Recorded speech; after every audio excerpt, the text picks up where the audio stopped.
ఆ ఆదర్శంగా తీసుకొని 24 గంటలు ఇచ్చిన ప్రభుత్వం ఈనాడు ఇండ్లలో కూడా 200 యూనిట్లు ఉచితంగా ఇవ్వాలి పేదవాళ్ళకని 50 లక్షల కుటుంబాలకు ఇవాళ విద్యుత్ శాఖ మంత్రి బట్టి విక్రమార్క గారు 50 లక్షల కుటుంబాలకు 200 యూనిట్లు ఈరోజు ఉచితంగా కరెంటు ఇస్తున్నమాట వాస్తవంగా కాదా?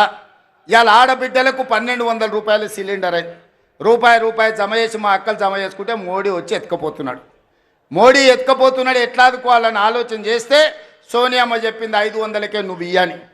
ఇవాళ ఆడబిడ్డలకు 500 రూపాయలకే సిలిండర్ ఇస్తున్న శాఖ మీ నాయకుడు ఉత్తమ్ కుమార్ రెడ్డి గారు నిర్వహిస్తలేరా? ఆడబిడ్డలకు 500 సిలిండర్ మా తెలంగాణ రాష్ట్రంలో మేము ఇస్తలేమా?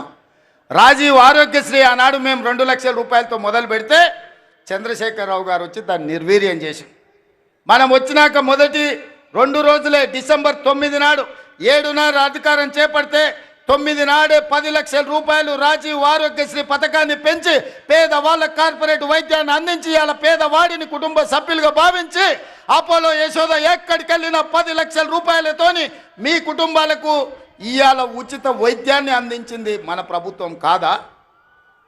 అదేవిధంగా ఇవాళ పాఠశాలల్లో ప్రమోషన్లు రాక టీచర్లు బదిలీలు లేక ఉంటే 35,000 మంది టీచర్లను బదిలీ చేయడమే కాదు 21,000 మంది టీచర్లను ప్రమోషన్లు ఇచ్చి ఇవాళ వాళ్ళ ఫుడ్ ఛార్జెస్ కాస్మెటిక్ ఛార్జెస్ 40% పెంచి ఇవాళ ఈ రాష్ట్రాన్ని విద్యార్థులను ఆదుకోవాలని 26,000 స్కూళ్ళల్లో 31 లక్ష విద్యార్థులకు ఇవాళ అన్ని రకాల వసతులు అందించాలని ఒక ప్రక్షాళన చేసి సమూలమైన విధానాన్ని తీసుకొచ్చి ఇవాళ విద్యార్థులను మన ప్రభుత్వం ఆదుకోలేదా అని నేను అడుగుతున్నా.